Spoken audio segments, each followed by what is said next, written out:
سب سے مبارک تذکرہ جو ہم سب کے دلوں کو چھو لیتا ہے وہ ہے رحمت دو عالم صلی اللہ علیہ وسلم کا تذکرہ۔ مسلمان چاہے جتنا گنہگار ہو، ایک دولت اس کو نصیب ہے، ہمیں اور آپ کو تمام گنہگاری کے باوجود کچھ نہ کچھ محبت ابھی رسول اللہ صلی اللہ علیہ وسلم سے ہمارے دلوں کو ہے۔ اس لیے آج ہم ان کی ہجرت کے واقعے کی کچھ تفصیل سنتے ہیں، اور میں نے مناسب سمجھا کہ بجائے اس کے کہ میں کچھ اپنی یادداشت سے کچھ عرض کروں، میں اردو میں سیرت کی جو سب سے شاندار کتاب ہے، اور صرف اردو میں نہیں پوری دنیا کے کتب خانوں کا مطالعہ کرنے والے بڑے بڑے علماء کی گواہی ہے کہ دنیا کی کوئی زبان، یہاں تک کہ عربی زبان تک بھی بظاہر اس کتاب کا مقابلہ نہیں کر سکتی۔ اللہ تعالی ہمیں پڑھنے کا ذوق دے، مطالعے کا ذوق دے، اور ہم اپنے آمدنی میں سے ہر مہینے اپنے بڑوں سے پوچھ کر ایک دو کتابیں خریدنے کے عادی ہوں اور ان کتابوں کے پڑھنے کے عادی ہوں۔ یہ کتاب ہے سیرت النبی کے نام سے، علامہ شبلی نعمانی نے اس کی تصنیف کا سلسلہ شروع کیا تھا، اور ایک جلد ابھی لکھ پائے تھے وہ، اور آگے کا کام شروع کر رہے تھے کہ وہ اپنے مالک کے حقیقی سے جا ملے۔ لیکن کیا تڑپ تھی اس سینے میں، اللہ ان کے درجے بلند کرے، کہ انہوں نے محسوس کیا کہ اب میرا وقت کم ہے، تو انہوں نے اپنے 2 شاگردوں کو ٹیلی گرام کیا، ایک تار کیا، اس زمانے میں تار کا رواج تھا، فوراً بلایا۔ ایک شاگرد کو تو ٹیلی گرام پہنچا نہیں، اور یہ بھی اللہ تعالیٰ کی طرف سے ایک تقسیم تھی۔ انہوں نے جن کو بلایا تھا وہ 2 بڑے ان کے جانثار تھے، قدردان تھے، اور ایک تو ان کے واقعی جانثار شاگرد تھے، انہی کے تربیت یافتہ تھے۔ ایک تھے علامہ سید سلیمان ندوی، اور دوسرے تھے مولانا ابوالکلام آزاد۔ مولانا آزاد کو ان کا ٹیلی گرام نہیں ملا، سید صاحب رحمۃ اللہ علیہ کو ان کا ٹیلی گرام ملا، اور وہ فوراً روانہ ہوئے۔ وہ جب اپنے استاد علامہ شبلی نعمانی کے پاس پہنچے تو ان کی زندگی کے آخری لمحات تھے۔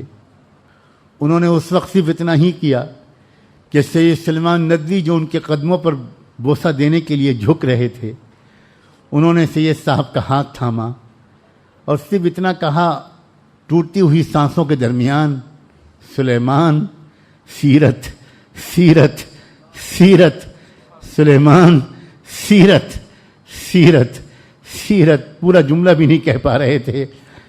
سید صاحب نے سر جھکا دیا، ہاتھوں کا بوسہ دیا، کہا میرے آقا، میرے استاد، مطمئن رہیے، دعا کر کے دنیا سے جائیے، میں جو کچھ کر سکوں گا اس کام کی تکمیل کے لیے کروں گا۔ ہزاروں سلام ہو اس استاد پر اور اس شاگرد پر جنہوں نے، واقعہ یہ ہے کہ سیرت پر ایسی کتاب لکھی کہ جس کی کوئی نظیر عالم اسلام میں موجود نہیں ہے۔ اس سیرت جس کتاب کا میں نے ذکر کیا، اس میں سے ہجرت کے باب میں سے کچھ سنانا چاہتا ہوں۔ نبوت کا 13واں سال شروع ہوا اور اکثر صحابہ مدینہ پہنچ چکے تھے، تو وحی الہی کے مطابق حضرت صلی اللہ علیہ وآلہ وسلم نے بھی مدینے کا عزم فرمایا۔ ذرا اس پر بھی غور کریں، حضور پہلے ہی مکے چھوڑ کر مدینے نہیں گئے، پہلے اپنے صحابہ کو مکے سے مدینے بھیجتے رہے، 1 2 2 3 آپ بعد میں بالکل آخر میں جب اللہ کا آپ کو اشارہ ہوا کہ اب تم بھی جاؤ، تب آپ گئے۔ امام بخاری رحمۃ اللہ علیہ عام طور پر اپنی پوری کتاب صحیح بخاری میں اس طرز کے لیے جانے جاتے ہیں کہ وہ کسی بھی بات کو کم سے کم لفظوں میں بیان کرنا چاہتے ہیں، مگر عجیب بات ہے، ہائے رے عشق رسول امام بخاری کا، کہ ہجرت کے واقعے کی اتنی تفصیلات امام بخاری نے بیان کی ہیں کہ حیرت ہوتی ہے۔ جتنی پکی سچی مستند تفصیلات ہجرت کی صحیح بخاری میں ملتی ہیں، اتنی شاید عام طور پر دوسری کتابوں میں ایک جگہ پر نہیں مل پاتی۔ اور خاص امام بخاری نے اہتمام یہ کیا ہے کہ ہجرت کے واقعے کی تفصیلات بڑی حد تک حضرت عائشہ کی زبانی نقل کی ہیں۔ حضرت عائشہ مکے میں تھیں، نکاح ہو چکا تھا اللہ کے رسول سے اور گھر کی فرد تھیں، تو جو باتیں وہ جانتی تھیں وہ کوئی اور نہیں جانتا تھا۔ چنانچہ ہمارے اس کتاب کے مصنف علامہ شبلی نعمانی نے زیادہ تر صحیح بخاری سے اور کچھ اور سیرت کی اور حدیث کی دوسری کتابوں سے بڑی اچھی ترتیب کے ساتھ ہجرت کے واقعے کو مرتب فرمایا ہے۔ لکھتے ہیں، قریش نے دیکھا کہ اب مسلمان مدینے میں جا کر طاقت پکڑتے جاتے ہیں اور وہاں اسلام پھیلتا جا رہا ہے، اس بنا پر انہوں نے دار الندوہ میں، جو ان کے دار الشورا تھا جہاں بیٹھ کر وہ پالیسی طے کرتے تھے، وہاں ایک اجتماع بلایا اور ہر قبیلے کا جو سب سے بڑا لیڈر تھا وہ اس اجتماع میں، اس میٹنگ میں حاضر تھا۔ عتبہ، ابو سفیان، جبیر ابن مطعم، نضر ابن حارث، ابو البختری ابن ہشام، زمعہ ابن اسود ابن مطلب، حکیم ابن حزام، ابو جہل، امیہ ابن خلف وغیرہ۔ میٹنگ کا ایجنڈا یہ تھا کہ بھئی اب یہاں سے لوگ مدینے چلے گئے اور وہاں اسلام پھیلتا جا رہا ہے، ہمیں کچھ نہ کچھ تو اب فیصلہ کن کارروائی کرنی چاہیے۔ ایک رائے یہ آئی کہ محمد کے ہاتھ پاؤں میں زنجیریں ڈال کر کسی مکان میں قید کر دیا جائے۔ دوسرے نے کہا کہ نہیں، ہمیں یہاں سے نکال کر کہیں اور بھیج دینا چاہیے، وہاں خس کم جہاں پاک، وہاں جو چاہے کرتا رہے، ہمارا علاقہ تو محفوظ رہے گا۔ لیکن سب سے رائے سن کر ابو جہل نے شاید آخر میں کہا کہ میری رائے تو ایک اور ہے، اور وہ یہ ہے کہ ہر قبیلے میں سے ایک شخص چنا جائے، اور تمام قبیلوں کی 60 شاخیں تھیں، 60 شاخوں سے ایک ایک آدمی آئے اور سب مل کر ایک ساتھ تلواروں سے محمد کا خاتمہ کر دیں۔ اس صورت میں ہوگا یہ کہ ان کے قتل کا الزام ان سب پر تقسیم ہو جائے گا۔ تو ظاہر ہے کہ ایک اکیلے بنو ہاشم ان 60 قبیلوں کا مقابلہ نہیں کر سکیں گے، اور اسی رائے پر سب کا اتفاق ہو گیا، اور آنن فانن یہ طے ہوا کہ بس آج ہی رات میں یہ کارروائی کی جائے۔ ایسے مشوروں کے بعد دیر کرنے میں مصلحت نہیں ہوتی، تو آج ہی رات یہ کارروائی کی جائے۔ جھٹ پٹ لوگ تیار ہوئے، اور اندھیرا شروع ہوتے ہی رحمت دو عالم صلی اللہ علیہ وسلم کے گھر کو ان مسلح ہتھیار برداروں نے، ان سب 60 لوگوں نے گھیر لیا، اور یہ طے ہوا کہ اندر گھر میں نہیں گھسنا۔ مصنف نے اس کی وجہ یہ لکھی ہے کہ اہل عرب زنانہ مکان کے اندر گھسنا معیوب سمجھتے تھے، باہر انتظار کرتے رہے کہ جب محمد باہر نکلیں گے تو ایک ساتھ مل کر ہم ان پر حلہ بولیں گے۔ رحمت دو عالم صلی اللہ علیہ وآلہ وسلم سے اگرچہ اتنی سخت دشمنی تھی، مگر اس کے باوجود عجیب بات یہ ہے کہ علاقے کے لوگ اگر کسی کے پاس ان کو اپنا مال یا کچھ سامان بطور امانت رکھنا ہوتا تھا تو وہ محمد الرسول اللہ کے پاس ہی رکھواتے تھے۔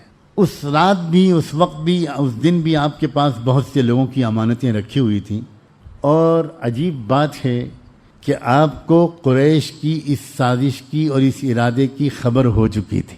چنانچہ آپ نے سیدنا علی کو بلایا، اپنے چچا زاد بھائی اور جانثار صحابی، محبوب اور عاشق دونوں۔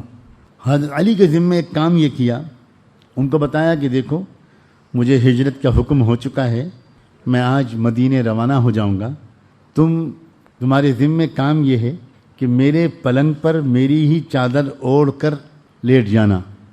کیا عجیب بات ہے، حضرت علی رضی اللہ عنہ کو انتخاب کیوں ہوا؟ اللہ بہتر جانے، حضور بہتر جانے۔ بظاہر حضرت علی کا جو قد و قامت تھی اور جو جسم کی حیت تھی وہ بہت زیادہ ملتی جلتی تھی رسول اللہ صلی اللہ علیہ وسلم۔ پھر آپ ابو طالب کے بیٹے تھے، ایک معزز شخصیت تھی، تو آپ نے ان کے ذمہ یہ کام کیا کہ جب صبح ہو تو جس کی امانت ہے یہ سب لوگوں تک پہنچا دینا، میں تو مدینے جا رہا ہوں۔ قربان جائیں سیدنا علی رضی اللہ عنہ کے مزاج پر، ایک بار بھی انہوں نے نہیں کہا اللہ کے رسول آپ مجھے اپنے ساتھ لے چلیے۔ آج کل کے جو مصنوعی عاشق ہوتے ہیں، پلاسٹک کے عاشق، ان کا یہی مکاریوں اور ریاکاریوں والی محبت کا اظہار ہوتا ہے۔ محبت یہ نہیں ہے۔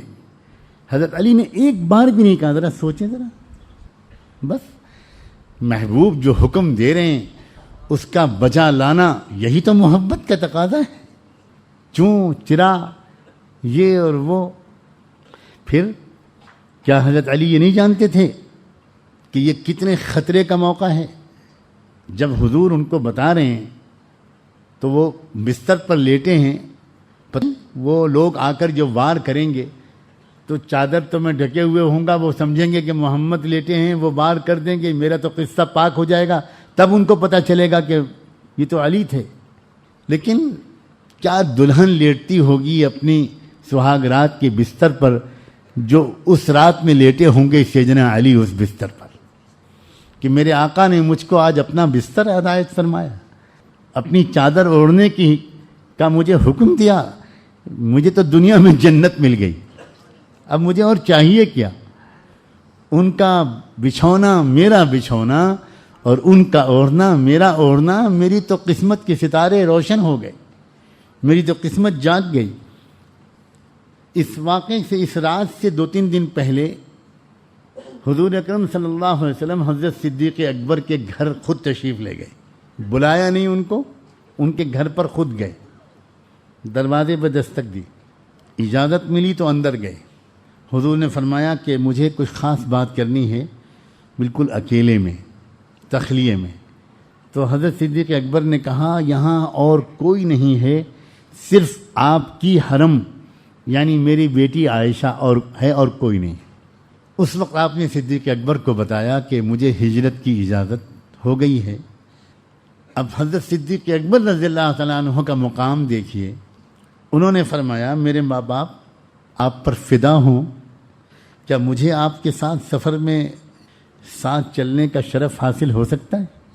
فرمایا، حضور نے فوراً فرمایا ہاں ابو بکر تم میرے ساتھ چلو.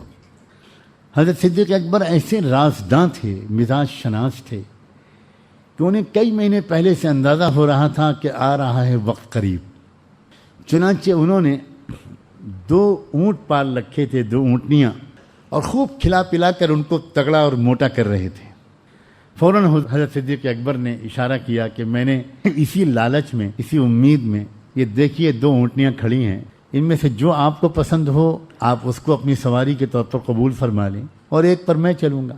اس وقت بھی رحمت دو عالم صلی اللہ علیہ وسلم نے فرمایا ابو بکر میں قبول کرتا ہوں، مگر میں اس کی قیمت تم کو ادا کروں گا، میں خریدوں گا اس کو. حضرت عائشہ تو چھوٹی تھیں اس وقت، ان کی بڑی بہن حضرت اسماء جو حضرت عبداللہ ابن زبیر کی ماں بنی، انہوں نے جلدی جلدی سفر کا سامان کیا، 3 دن کا کھانا ناشتے دان میں رکھا، اور عورتیں کمر سے ایک کپڑا لپیٹ لیتی تھیں، ایک چادر سی جس کو نطاق کہتے تھے اس وقت. انہوں نے اپنی ہی کمر کا وہ کپڑا نکالا، پھاڑا، اور اس سے ناشتے دان کا جس چیز میں بھی اس کا منہ باندھا.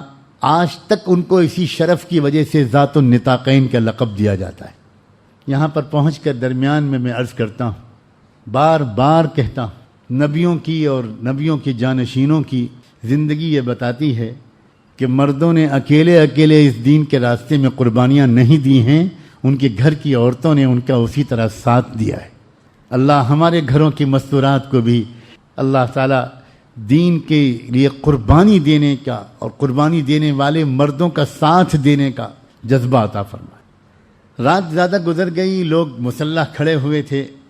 حضور اکرم صلی اللہ علیہ وسلم کو اشارہ ہوا اللہ کا، آپ اٹھے، باہر نکلے، اور آپ نے ایک مشت خاک، ایک مٹھی، ایک ذرا سی مٹی لی اور یوں بس اس کو اچھال دیا، اور سارے کے سارے لوگ پر ایک نیند طاری ہو گئی.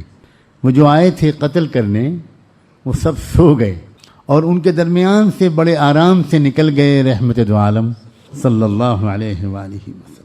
اور آ کر پہلے آپ کعبے کے سامنے آئے اور آپ نے فرمایا اے بیت اللہ، دنیا میں سب سے زیادہ عزیز تو مجھے ہے، لیکن تیرے پڑوسی مجھے رہنے نہیں دیتے. حضرت ابوبکر سے پہلے سب طے ہو چکا تھا پروگرام، پہلے جا کر آپ غار ثور میں کچھ چھپ گئے.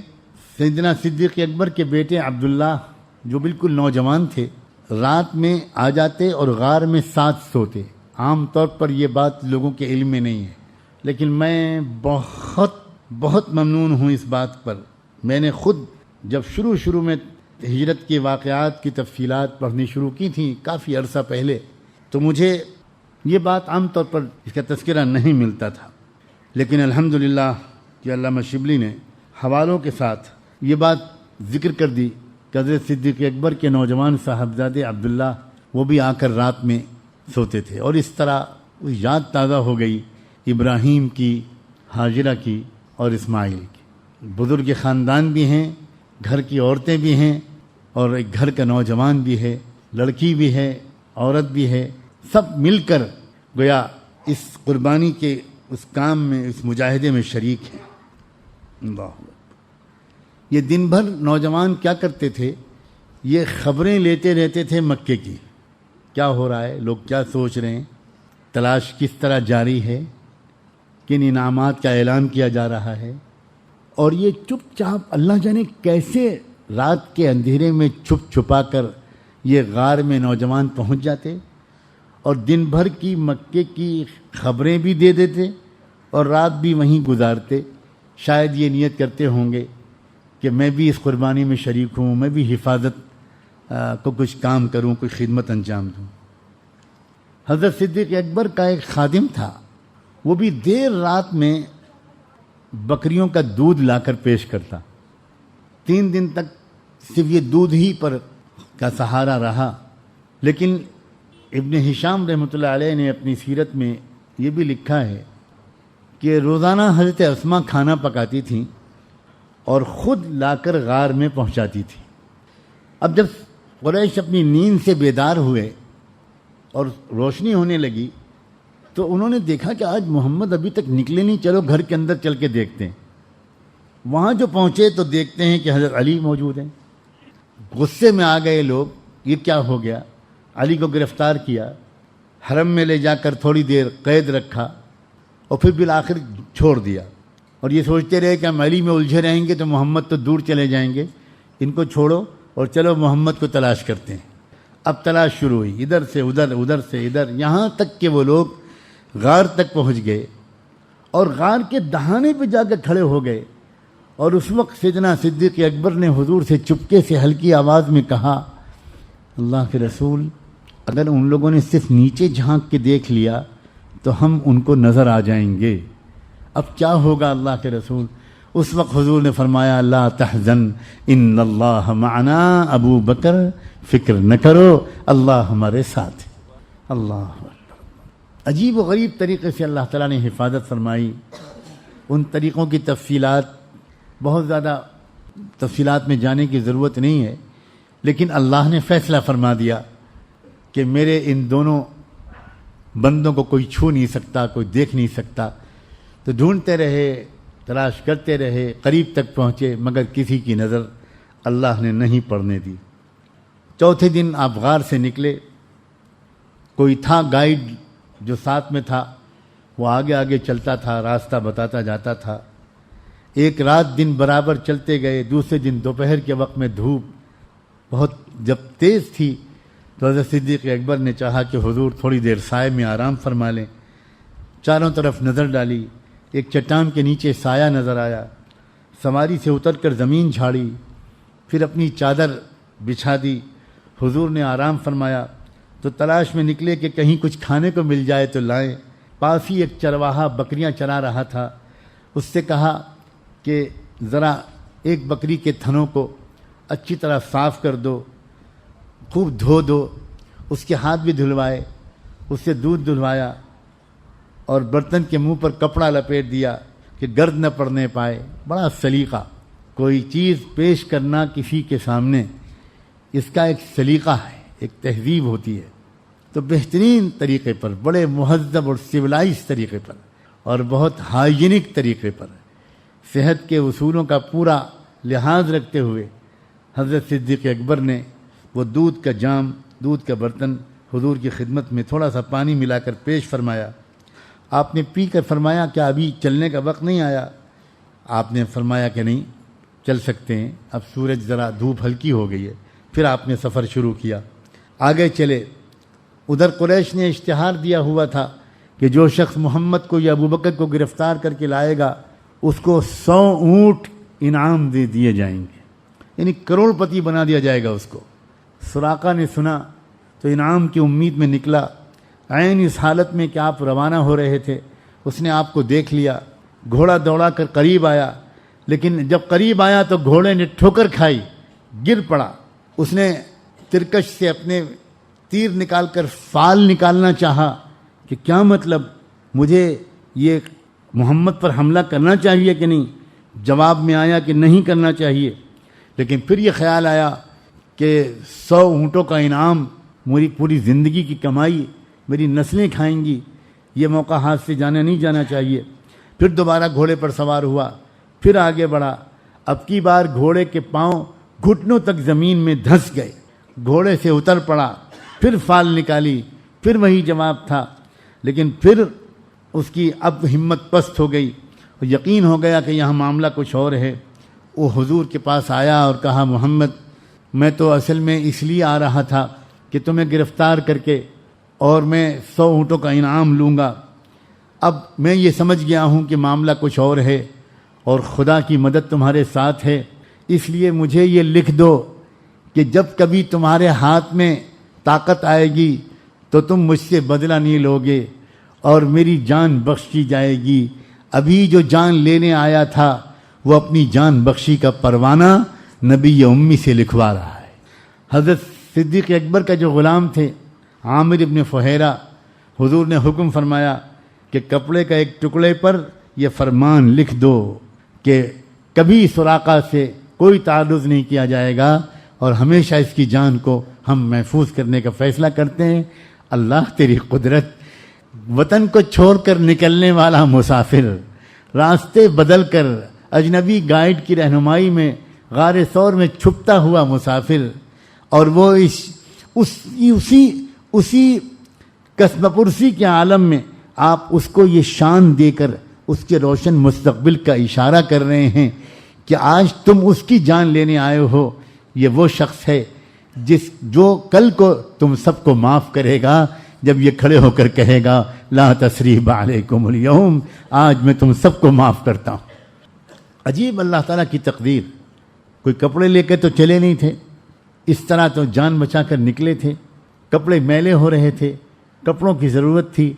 اللہ نے اس کی ترتیب یہ بنائی کہ حضرت زبیر رضی اللہ عنہ شام کی طرف سے ایک تجارت کا سامان لے کر آ رہے تھے، راستے میں ملاقات ہو گئی، انہوں نے حضور اور صدیق اکبر کی خدمت میں چند بڑے قیمتی کپڑے پیش کر دیے۔ واہ واہ واہ واہ واہ، سفر شرط ہے مسافر نماز بہ تیرے، قربانی دے کے تو دیکھو اور پھر دیکھو کہ اللہ تعالیٰ قدم قدم پر کس طرح مدد فرماتے ہیں۔